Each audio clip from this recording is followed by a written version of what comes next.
Yo sigo, cada vez que me paro aquí tengo que decir que yo confieso todos mis pecados, porque esa luz es algo serio. Sí, esa luz es algo como que confieso yo. Pero nada, qué bueno estar aquí hoy. Le doy muchas gracias al Señor porque otros jueves podemos estar aquí reunidos, adorando el nombre del Señor, en coinonía y en la presencia del Espíritu Santo. Entonces vamos a dar las gracias al Señor. Padre, estamos en este tiempo, te adoramos, te exaltamos, te glorificamos y te damos las gracias porque tú nos trajiste con bien. Tú nos trajiste con un espíritu renovado y con un espíritu, Señor, de aprendizaje, con un espíritu de humildad y de obediencia a tu palabra. Gracias, Padre, en el nombre de Jesús, asístenos, Señor. Y bueno, ustedes saben que cada vez que a mí me corresponde este momento, ¿no? A mí me gusta ser muy ilustrativa, por lo general. Y el título de esta reflexión, porque no quiero llamarle prédica, porque no soy pastora, los pastores son los que realmente tienen una profundidad teológica en la palabra, pero sí me gustaría compartir con ustedes esta reflexión que se llama Cambiemos la narrativa. Muchas veces cuando nosotros estamos en diferentes eventos de nuestra vida, a nosotros se nos hace un poco difícil, ¿no? Como que cambiar la narrativa. A veces mis hijos y mis amigos se ríen conmigo cuando yo digo que la vida es un guión. Nacimos en tal año, no voy a decir en qué año nací. Nacimos en tal año, guión. ¿Qué hacemos nosotros durante ese guión? A ver, me encantaría que reflexionemos en eso, porque la dinámica del trabajo, las 8 horas, pagar los biles, la electricidad, el carro, la gasolina, la familia en los países que tenemos, a veces olvidamos la perspectiva de que no hemos cambiado la narrativa. Y la narrativa únicamente la podemos cambiar en el Señor. Entonces, cuando nosotros conocemos al Señor, cuando nosotros llegamos a Cristo, cuando nosotros llegamos al Evangelio, nosotros tenemos que tener muy claro qué es lo que estamos haciendo y qué responsabilidad estamos asumiendo. ¿Hasta ahí estamos bien?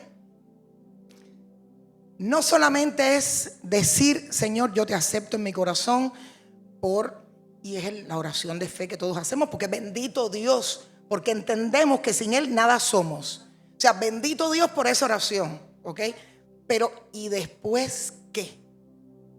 ¿Qué hacemos con esos dones, con los talentos? ¿Qué hacemos con esa cantidad de Dios mío, de herramientas que el Señor nos da para cambiar la narrativa con la que veníamos? Yo, lastimosamente, crecí en el mundo. Yo llegué al Evangelio con 22 añitos. Yo no nací en el Evangelio. Sí, una familia tradicional, una familia católica, una familia que, o sea, con preceptos éticos sólidos, por supuesto, gracias a Dios por mi familia, pero no una familia, digamos, en el conocimiento profundo de la palabra. Los que vienen de una iglesia católica saben que vas a la misa, te confiesas delante del cura, haces la comunión de los que sí, y bueno, listo, chao, hasta el otro domingo. Es una realidad. Pero cuando nosotros conocemos a Cristo, la narrativa de nuestra vida cambia drásticamente para bien, en dependencia de cuán dispuestos estamos nosotros a cambiarla, ¿cierto? Porque el Señor toca la puerta siempre.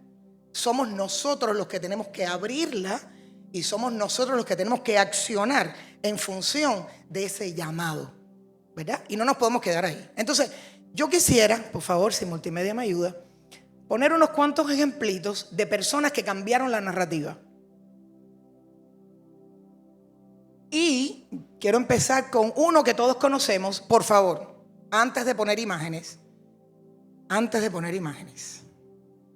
Por favor, hay que leer la palabra. Hay que leer la palabra. ¿De dónde nos vamos a retroalimentar para cambiar el curso de lo que veníamos haciendo mal para aceptar y hacerlo bien? No existe otra fuente, no existe otro lugar, no existe otra bibliografía, no existe nada que nos haga cambiar el curso de nuestra vida tan verazmente como la palabra de Dios. Entonces, si no leemos la palabra, todos los que estamos parados acá, estamos literalmente perdidos. O sea, y quiero hacer este acápite, ¿no? Porque muchas veces las personas en la congregación dicen, porque él está tocando el bajo, le toca el drums, ellos están en la multimedia, los pastores están predicando. Ustedes tienen noción del tiempo de preparación, no solamente intelectual, sino espiritual que lleva pararse acá. O sea, a ver, es muy fuerte el nivel de responsabilidad que se tiene para pararse acá. Esto no es coser y cantar acá, ¿eh? Cuando el pastor se para acá, cuando los pastores se paran acá, créanme que hay muchas horas de intimidad detrás de la persona que está parada acá. Eso es, porque los pastores predican todos los domingos, todos los jueves, las pastoras. No. Créanme que el peso de responsabilidad espiritual que se tiene para pararse acá es fortísimo. ¿Y de dónde sale ese alimento? Amén de que uno visite otras fuentes, y las personas que, como yo, nos gusta leer, a los pastores nos gusta leer mucho a todos. Yo les invito siempre a la lectura. Siempre lean, por favor. Lean fuentes sabias, fuentes recomendadas. No consuman cualquier bibliografía, porque no estamos en un lugar de tierra infértil. Estamos en un lugar donde se estudia la palabra, donde se conoce la palabra y donde todo lo que se dice está fundamentado en la palabra. Amén. Entonces, para regresar al punto, por favor, Génesis. No hay que enredarse tanto. Por favor, léanse Génesis. Y quiero hablar de José, que me encanta José. José, me gusta ilustrar porque como yo estudié cine también, a mí me gusta como que cuando estoy leyendo siempre me hago en la mente, me hago ideas y me creo... Ustedes saben, para poder recordar, para poder alimentar lo que estoy leyendo, me divierte mucho imaginar cosas, ¿no? Y les presento a José, pero José, me encantó esta recreación de José, porque miren la mirada de José. Y si ven las ropas, si analizan detenidamente la ropa de José, van a ver que está vistiendo ropa muy humilde. No les voy a hacer la historia de José porque si no, no van a leer la Biblia, ¿ok? Yo voy al punto. José acá estaba siendo esclavo y nació rico. El resto se los dejo a ustedes. Está vistiendo ropas muy humildes, ropas de esclavo. José pudo no haber cambiado la narrativa de su vida, pero lo hizo. Después de esta imagen, hay un José que, como ven, sigan mirándole los ojos. Ahora voy a hablar de esto. Aquí tienen un José que ya es administrador de una cárcel. Es decir, a él fue acusado falsamente. Él primero fue secuestrado por sus hermanos, fue vendido por sus hermanos, fue hecho esclavo, fue acusado por Asenet, la esposa de Potifar. Llegó a estar encarcelado por supuesto, en la cárcel, vistiendo, ustedes saben. Pero como José fue un hombre que siempre tuvo la miras en el Señor, él nunca perdió la perspectiva de que el Señor le había dado un sueño, que es el que tienen que buscar. El Señor les había dado un sueño y en ese sueño él había tenido una revelación. Y fíjense ustedes, secuestrado, acusado, encarcelado, maltratado, humillado, no perdió el propósito de estar siendo encarcelado, pasó a ser administrador de la cárcel. Tuvo la buena aventura, acorde a los principios que él tenía, porque a eso llamo yo buena aventura, al estar sembrado en el Señor, a estar posicionado en el propósito y a saber lo que Dios demanda de nosotros, de seguir el camino sin mirar para los lados. Y siguiendo este camino llegó a ser príncipe de Egipto. Llegó a ser el segundo de Egipto. A ver, y aquí me quiero detener un segundo. Y miren la mirada, nunca cambió la mirada. ¿Por qué José no cambió la mirada? Una mirada con brillo, una mirada con esperanza y una mirada llena de amor. José no cambió la mirada porque renunció al resentimiento. Cambió la narrativa. Si José hubiese seguido aferrado al resentimiento, al dolor, al rencor, al no perdón, la historia de José hubiera sido completamente diferente. Porque José se hubiese enfocado en el rencor hacia sus hermanos, en esta gente que no se ocupó de mí, mi padre nunca me buscó, dejé de ser amado, dejé de ser el privilegiado de la familia para convertirme en lo peor, en lo más bajo del estrato social. Pero como él nunca perdió la perspectiva de ese sueño que el Señor le había dado, él renunció a todas esas emociones almáticas malsanas para mantener su mira en el Señor. Y cambió su narrativa. José logró, y lo dice la historia, no solamente la palabra, lo dice la historia, perdóname que estoy... Lo dice la palabra. Egipto, en los tiempos de José, llegó a ser, fue el periodo de mayor florecimiento de Egipto. No hubo guerras, prosperó, pero no solamente eso, como él fue un gran administrador, sí, la puedes poner. Ya estas son imágenes reales, ustedes saben, papiros, papiros y grabados en la piedra. Egipto prosperó en todas las áreas. Prosperó no solamente en los cultivos, en la arquitectura, en el conocimiento de las ciencias, sino en el conocimiento de las artes. O sea, fueron 7 años preciados y luego en los otros 7, que técnicamente iban a ser 7 años de vaca flaca, bueno, pues Egipto también estuvo bien al punto de que Egipto le proveía a los pueblos alrededor. Para que tengan una idea, cuán grande fue José para el pueblo de Egipto y para la historia del pueblo de Israel, que se benefició con el principado de José. Lean Génesis, por favor. Hagan la tarea. ¿Ok?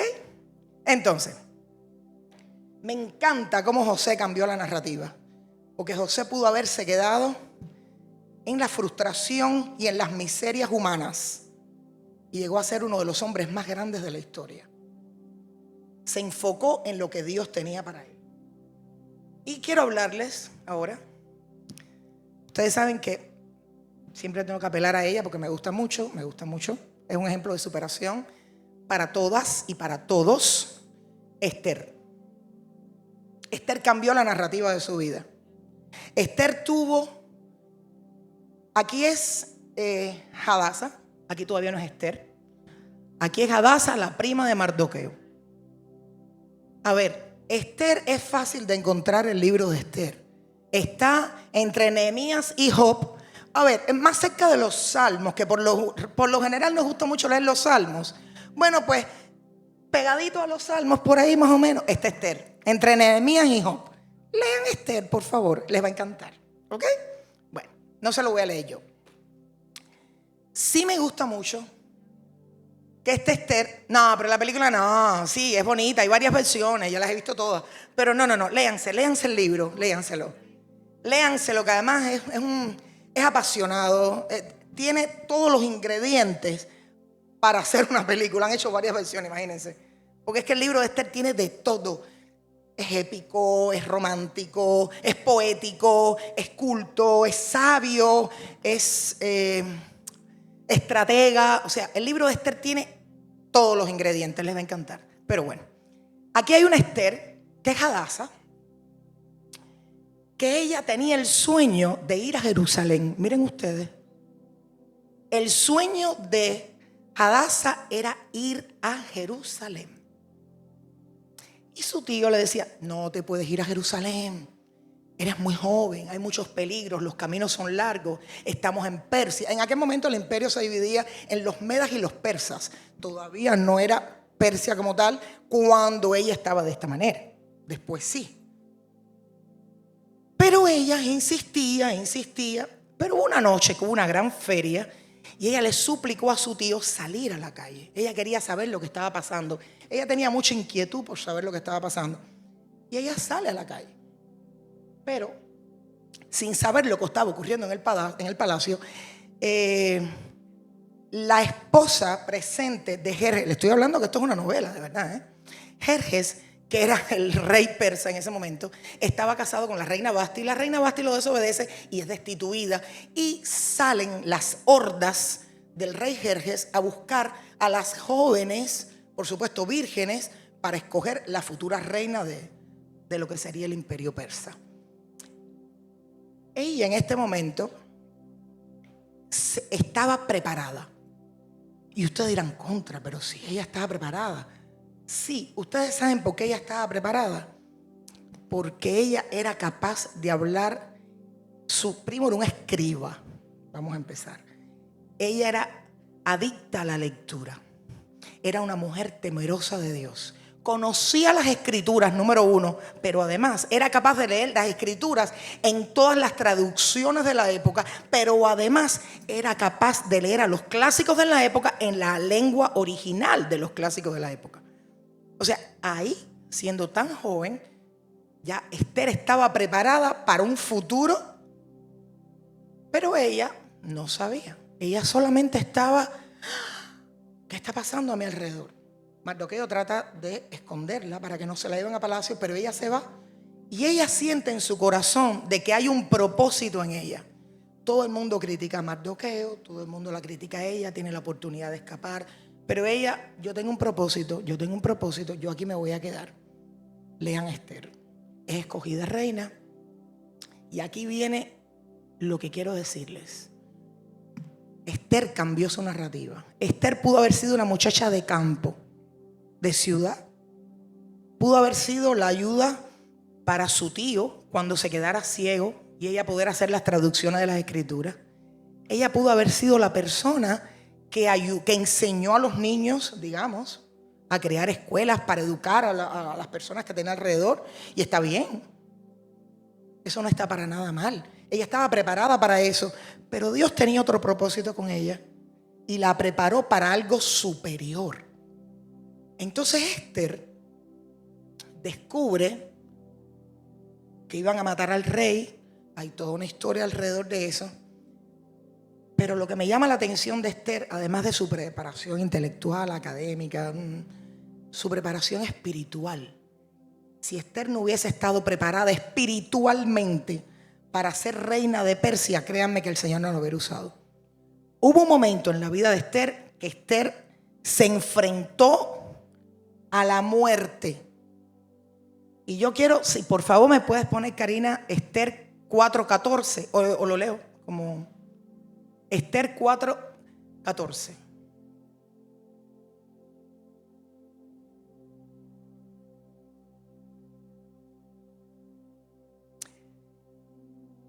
Porque si absolutamente callares en este tiempo, respiro y liberación tendrán los judíos de otra parte. ¿Qué quiere decir esto? Esther se enfrentó a un edicto que había establecido una persona que odiaba al pueblo judío. Ya les digo, es una historia hermosa, es una historia muy larga, pero no me puedo pasar toda la noche explicándoles, ¿no? Pero ella se enfrentó a un edicto donde literalmente el pueblo judío estaba expuesto a morir y a no defenderse. Imagínense que usted esté en su casa y que de buenas a primeras sienta la amenaza que lo tienen que matar por edicto y usted no puede hacer nada. Que maten a sus hijos, a sus padres, a su familia, que destruyan los bienes que han construido con tanto esfuerzo y que ustedes no puedan hacer nada. Cuando ella sabe, que se entera de este edicto, ella no era la favorita del rey porque habían ocurrido varias cosas. Y ustedes saben que en esa época, si el rey no llamaba a la reina o a la concubina a su presencia, se exponía a la muerte. Únicamente siendo llamada podían estar en presencia del rey. Y ustedes saben qué fue lo que hizo Esther cuando supo de este edicto. Ella recibe la palabra. Porque si absolutamente callares en este tiempo donde el pueblo va a morir, en este tiempo donde el pueblo sufre, en este tiempo donde podemos ser completamente borrados de la historia, respiro y liberación tendrán los judíos de otra parte. El Señor no se iba a quedar con los brazos cruzados. Obviamente que el Señor tenía no un plan B, el abecedario de planes para salvar al pueblo judío. Pero Él quería usarla a ella. Él quería probar su fe. Y Él quería ver cuán obediente y cuán preparada estaba ella para asumir el reto que Él le estaba dando. Y mas tú y la casa de tu padre pereceréis. Claro. Si ella se quedaba callada, no tomaba acción ante lo que estaba ocurriendo, miren todo lo que le iba a sobrevenir. Y además, ¿quién sabe si para esa hora te harán hecho llegar al reino? Es decir, ya estaría muerta. Eso es lo que quiere decir al final, Y Esther, sabiendo que podía morir, tomó una acción previa a cambiar la narrativa que era la muerte. Estuvo en ayuno y oración 3 días. 3 días estuvo Esther en ayuno y oración antes de presentarse al rey. ¿Cambió o no cambió la narrativa? Es decir, ella si le decía, mira, rey, hola, te extraño, estoy aquí, quiero verte, ¿qué tal? Bye. Hubiese perdido la cabeza. Pero ella no asumió esa posición.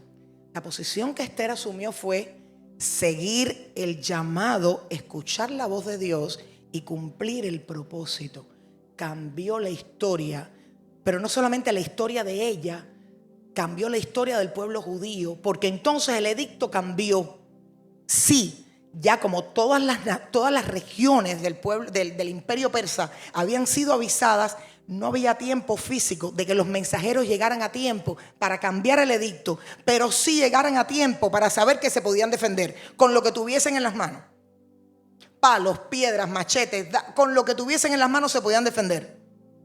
Y cuenta la historia, está en los libros de la historia del pueblo judío, que las bajas del pueblo judío fueron ínfimas en relación a los acosadores persas.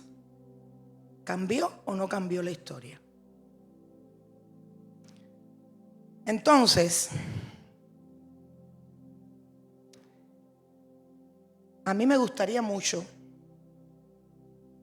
que nos detuviéramos aquí un momento. Si yo insisto en no cambiar mi historia y yo salgo de aquí todos los domingos y todos los jueves, o los días que tengamos café, o los días que tengamos discipulado, o los días que tengamos eventos, sin cambiar nuestra narrativa, ¿qué estamos haciendo? Regreso a lo primero que les comentaba, un guión. Nacer, desarrollarnos y la vida expira. Es ley de vida. Los tiempos de Matusalén se terminaron hace mucho tiempo. Entonces, ¿qué es lo que estamos haciendo? Muchas veces tenemos la bendición en la mano y por estar encerrados en una campana, en no querer mirar más allá de nuestras narices, nos estamos perdiendo la bendición. Estamos mirando el vaso vacío cuando tenemos en la mano una jarra llena de bendiciones, de propósitos, una jarra llena de talentos, una jarra llena de palabra de Dios para nosotros, pero no lo estamos aprovechando porque estamos teniendo ausencia de. Es imposible aburrirse leyendo la palabra. Créanme, es imposible. Acá tienen de todo lo que se puede esperar. No solamente, yo no estoy hablando ya desde el punto de vista espiritual, desde el punto de vista intelectual. Acá lo encuentran absolutamente todo. Acá, leyendo la Biblia se aprende a escribir, se aprende a leer, se aprende a narrar, se aprende a escribir una novela, se aprende a escribir poesía.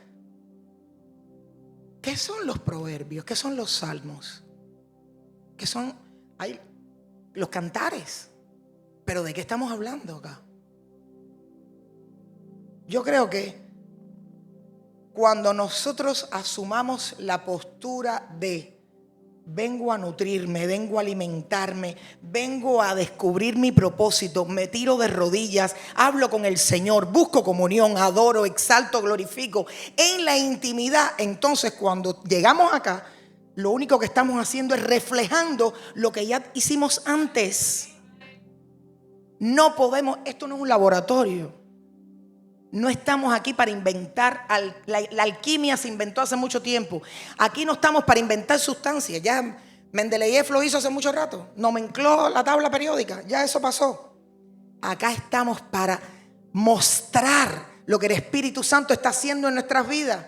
Para hacer testimonio con aquella persona que está caída y darle la mano y levantarla, para dar una palabra de fe, para dar una palabra de aliento, para dar una palabra que los motive a seguir el camino a Cristo. Para eso estamos acá. No estamos aquí para jugar. Los tiempos que estamos viviendo son hostiles. Muy hostiles. Miren el hambre, la necesidad, la miseria que se está viviendo, las guerras que estamos viviendo, los desgobiernos que estamos viviendo. Entonces, ¿a qué estamos jugando nosotros? A estar en cuatro paredes. No fuimos llamados a estar en cuatro paredes, hermano. Tenemos que decir la palabra a toda hora, a todo pueblo y nación, porque dice el Señor: id y predicar el evangelio. Id es un comando, no es una sugerencia. Id es un imperativo. Id, ve, camina y predica la palabra. Porque aquí venimos a reflejar, a gozarnos, a compartir, a aprender, a nutrirnos para después llevarlo fuera a nuestras escuelas, a nuestros trabajos, a nuestros familiares inconversos. A eso hemos venido. Entonces, a mí me da mucha pasión cuando hablo de la persona más importante que tenemos en nuestras vidas. Cuando hablo de Jesús.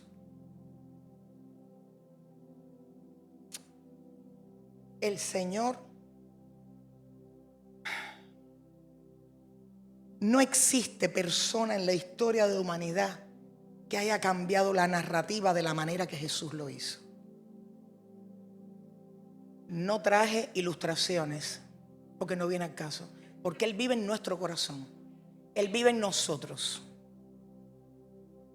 Esas ideas idílicas, como estaba hablando el otro día el pastor, ese Jesús rubio. El problema es que Leonardo da Vinci, en el Renacimiento, recreó esa imagen de Jesús y lastimosamente es la que se ha quedado, es la que las personas tienen, la imagen de Jesús en la Santa Cena con los discípulos y tal. Esa no es Jesús, eso es una recreación de Jesús. Incluso hay estudiosos que dicen que es el propio Leonardo en un autorretrato, imagínense. Entonces, no venía al caso, por eso no quise ilustrarles nada. Yo los invito a conocer a Jesús, a conocerlo de verdad.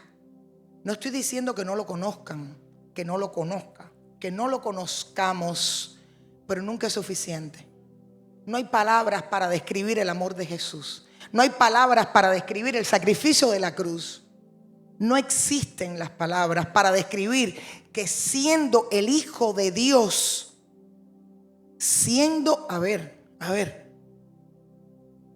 convengamos que Jesús es el Hijo de Dios. Jesús es Dios encarnado. Jesús es Dios hecho hombre. sea, todo lo tenía en la mano, todo el poder, toda la autoridad, todo el dominio en los cielos, en la tierra, para decir, no voy a hacerlo. Y Jesús dio hasta la última gota de sangre. Esto no es una frase manida. No. Esto tenemos que tenerlo taladrado, tatuado en el cerebro y en el espíritu. El Señor dio hasta la última gota de sangre por nosotros, para que viviéramos en la gracia, para que fueran perdonados nuestros pecados, para que nuestra vida fuera diferente y para que pudiéramos decir, Señor, heme aquí, valgo la pena, tu sangre valió la pena, tu sacrificio funcionó en mí, heme aquí, úsame acorde a tu voluntad, acorde a tu propósito, acorde a lo que tienes diseñado para mí. No me diste el don de poder dibujar y amo la pintura, pero me diste otros dones. Hay quien canta, hay quien declama, hay quien escribe, hay quien es el mejor ebanista del planeta. Todos conocemos nuestros dones, nuestros talentos, nuestro propósito. No perdamos el tiempo. No perdamos más el tiempo. Tenemos la capacidad absoluta dada por Dios para tener autoridad, para sanar enfermos, para cancelar demonios, para reprender demonios, pero sobre todo para vivir en libertad. No existe la palabra esclavitud cuando somos hijos de Dios. Pero ¿cómo lo podemos experimentar? Cuando conozco la palabra y estoy validada en ella.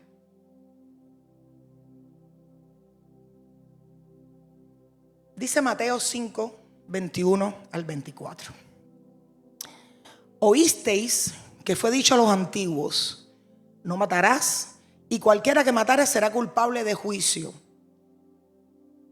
¿Por qué traje este versículo? Cuando decimos no matarás, por lo general asumimos que es matar a otra persona.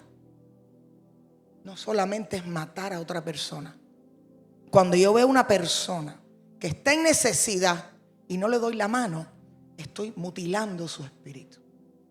Cuando yo puedo dar una palabra de fe, o una palabra de aliento, o una palabra que edifique, o una palabra sabia, y no lo hago, yo estoy mutilando el entendimiento de esa persona para recibir a Cristo y que venga a la casa del Señor. Entonces, no matarás no solamente es matar en acción. Yo creo que es peor matar el espíritu de una persona que tiene sed del Señor. Yo creo que es peor que matar su cuerpo, fíjense. Porque nuestro mandato es traerlos y que conozcan a Cristo para que tengan otra vida, para que cambien su narrativa. Y cualquiera que matare será culpable de juicio. Pero yo os digo que cualquiera que se enoje contra su hermano será culpable de juicio, y cualquiera que diga necio a su hermano será culpable ante el concilio, y cualquiera que diga fatuo, fatuo es sinónimo de estúpido, imbécil, tonto, anormal, cretino. Fatuo no solamente es fatuo en el concepto de efímero. No. Fatuo también tiene todas esas acepciones. Entonces, ya les digo, y siempre lo digo, es así. No es apuntar, es primero acá.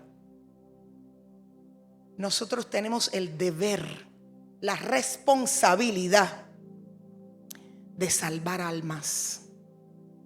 Es imperdonable que nosotros, pudiendo salvar un alma, traerla al Señor, no lo hagamos porque estamos entretenidos y perdiendo el tiempo. Siempre hay espacio para predicar la palabra. Siempre hay espacio para hablar del Señor.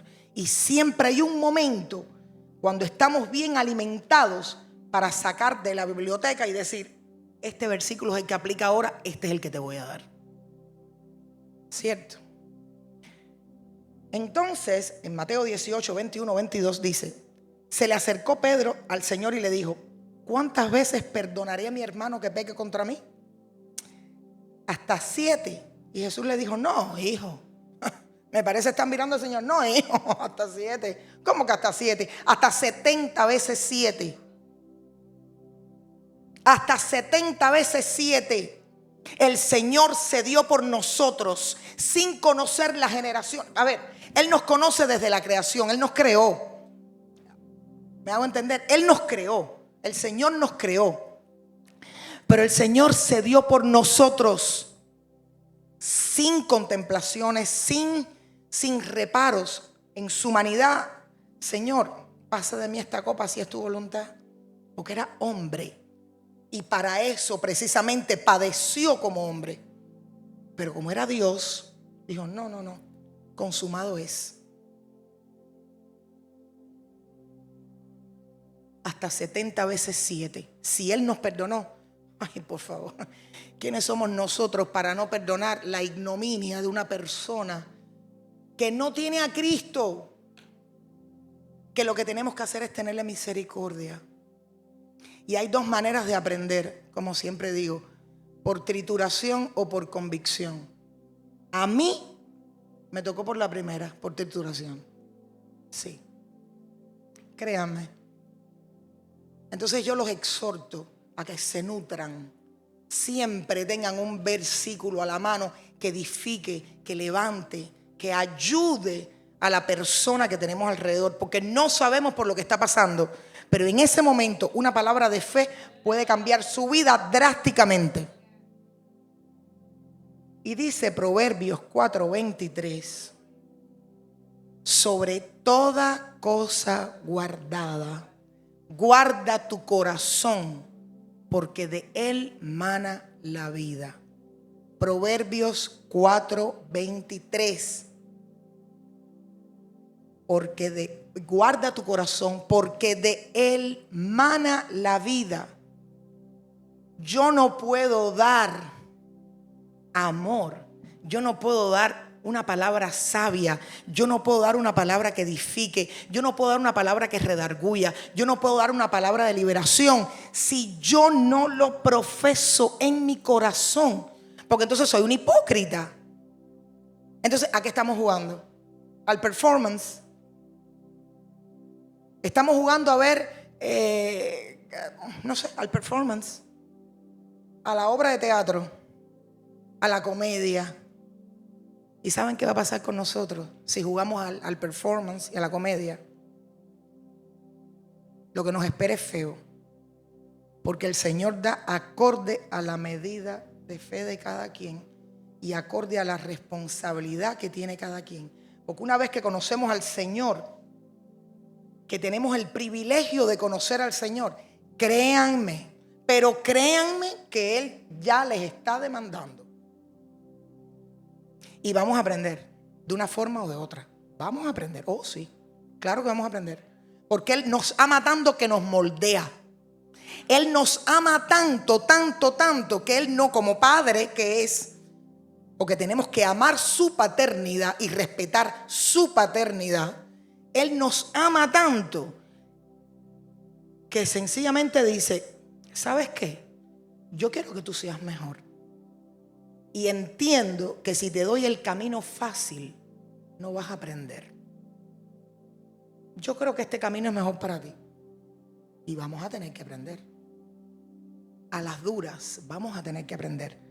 Pero de ese aprendizaje el Señor se vale para convertirnos en la persona que Él quiere que nos convirtamos. Para que seamos las personas de fe, las personas que entienden su palabra y las personas que luego van a ir a compartir ese testimonio con el que lo necesita, que aún no ha pasado por esa experiencia.